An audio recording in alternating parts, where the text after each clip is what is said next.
గొప్ప నాయకుడు కేవలం మ్యాచ్లను మాత్రమే గెలవడు, ధ్వంసమైపోయిన నమ్మకాన్ని, వ్యవస్థలోని ఆత్మవిశ్వాసాన్ని పునర్నిర్మిస్తాడు. అది 2000వ సంవత్సరం భారత క్రికెట్ చరిత్రలో అత్యంత చీకటి అధ్యాయం. మ్యాచ్ ఫిక్సింగ్ ఆరోపణలతో కెప్టెన్ అజరుద్దీన్పై నిషేధం పడి అభిమానులు ఆటను అనుమానంతో చూస్తున్న రోజుల్లో భారత జట్టు బాధ్యతలు స్వీకరించాడు సౌరవ్ గంగూలీ. అతని ముందున్న ఏకైక లక్ష్యం భారత క్రికెట్కు కోల్పోయిన గౌరవాన్ని, విశ్వాసాన్ని తిరిగి తీసుకురావడమే. గంగూలీ జట్లో సచిన్, ద్రావిడ్, కుంబ్లే వంటి సీనియర్లు ఉన్నప్పటికీ భయం లేక అగ్రెసివ్గా ఆడే యువరక్తాన్ని ప్రోత్సహించాడు. మిడిల్ ఆర్డర్ బ్యాట్స్మెన్ అయిన సెహ్వాగ్లోని సహజమైన దూకుడును గమనించి తన కెరీర్నే రిస్కులో పెట్టి ఓపెనర్గా మార్చాడు. ఇక బౌలింగ్ యాక్షన్పై సందేహాలున్న సెలెక్టర్లతో పోరాడి మరీ హర్భజన్ని జట్టులోకి తెచ్చాడు. ఇదే సమయంలో నటి నగ్మాతో గంగూలీకి సంబంధం ఉందంటూ మీడియాలో పెను వివాదం చెలరేగింది. ఆస్ట్రేలియా ఆటగాళ్లు మైదానంలో గంగూలీ ఏకాగ్రతను చెడగొట్టడానికి ఈ వివాదాన్ని స్లెడ్జింగ్గా వాడినా దాదా మాత్రం టాస్కి కావాలనే ఆలస్యంగా వెళ్తూ ఆసీస్ కెప్టెన్ స్టివాపై రివర్స్ మైండ్ గేమ్ ప్రారంభించాడు. వరుసగా 15 టెస్టులు గెలిచిన అజేయ ఆస్ట్రేలియాపై 2001లో ముంబై టెస్టు ఓడిపోయిన భారత్ కోల్కతా టెస్టులోనూ ఫాలో ఆన్లో పడింది. ఈ సమయంలో స్టైలిస్ట్ బ్యాటర్ వివిఎస్ లక్ష్మణ్ 281, రాహుల్ ద్రావిడ్ 180 పరుగులతో 2 రోజుల పాటు వికెట్ పడకుండా ఆస్ట్రేలియా బౌలర్లకు నరకం చూపించారు. ఇక గంగూలీ నమ్మిన హర్భజన్ సింగ్ కోల్కతా టెస్టులో హ్యాట్రిక్తో సహా 13 వికెట్లు పడగొట్టి 171 పరుగులతో భారత్కు చారిత్రక విజయాన్ని అందించాడు. చివరికి ఈ సిరీస్ను 2-1తో గెలిచి భారత్ సరికొత్త సంచలనం సృష్టించింది.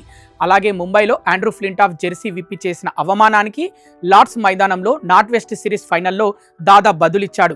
ఇంగ్లాండ్ విధించిన 326 పరుగుల భారీ లక్ష్యాన్ని ఛేదించే క్రమంలో గంగూలీ 43 బంతుల్లో 60 పరుగులు చేసి శుభారంభం ఇచ్చాడు. 146 పరుగులకే 5 వికెట్లు కోల్పోయిన దశలో యువరాజ్ 69, మహమ్మద్ కైఫ్ 87 నాటౌట్గా పోరాడి భారత్ను గెలిపించారు. మ్యాచ్ గెలిచాక లార్డ్స్ బాల్కనీలో గంగూలీ తన షర్టు విప్పి గాలిలో తిప్పిన దృశ్యం క్రికెట్ చరిత్రలోనే ఐకానిక్ ఇమేజ్గా నిలిచిపోయింది. ఇక 2003 ప్రపంచ కప్ గురించి ప్రత్యేకంగా చెప్పుకోవాలి. ఆస్ట్రేలియాతో తొలి లీగ్ మ్యాచ్ ఓడిపోయి అభిమానుల నుండి ఆగ్రహం ఎదుర్కొన్న దాదా నాయకత్వంలో పుంజుకున్న భారత జట్టు వరుస విజయాలతో 20 సంవత్సరాల తర్వాత 2003 ప్రపంచ కప్ ఫైనల్కు చేరింది. ఈ సమయంలోనే కొత్తగా వచ్చిన ధోనీలోని ఫైర్ను దాదా గుర్తించాడు. జంషెడ్పూర్లో సామాన్య ప్రేక్షకుల్లా కూర్చొని ధోని డొమెస్టిక్ మ్యాచ్ చూసిన గంగూలీ అతనిపై నమ్మకంతో వైజాగ్ వన్డేలో తన సొంత 3వ నంబర్ బ్యాటింగ్ స్థానాన్ని ధోనికి త్యాగం చేశాడు. అక్కడ ధోని 148 రన్స్ చేసి తన ప్రస్థానాన్ని ప్రారంభించాడు. ఇక 2005లో టీమిండియా హెడ్ కోచ్గా వచ్చిన గ్రెగ్ చాపెల్ వల్ల గంగూలీ కెరీర్లో అత్యంత క్లిష్టమైన రోజులు ఎదురయ్యాయి. బీసీసీఐకి చాపెల్ పంపిన లీక్డ్ ఈమెయిల్ రాజకీయం వల్ల గంగూలీ కెప్టెన్సీతో పాటు ఏకంగా జట్టులో స్థానం కూడా కోల్పోయాడు. కానీ దాదా తన ఈగోను పక్కన పెట్టి మళ్లీ డొమెస్టిక్ క్రికెట్లో కష్టపడ్డాడు.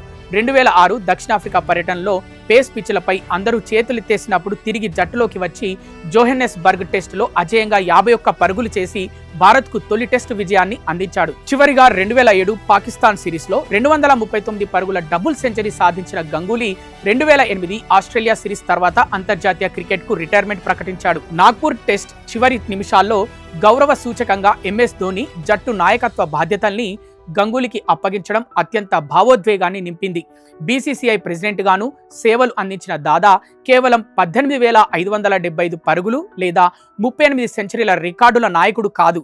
భారతీయులు దెబ్బకు దెబ్బ కొట్టగలరు, ఎవరికి తల వంచరు అనే పొగరును, ధైర్యాన్ని ప్రతి క్రికెట్ అభిమాని గుండెల్లో నింపిన అసలైన సేనాధిపతి.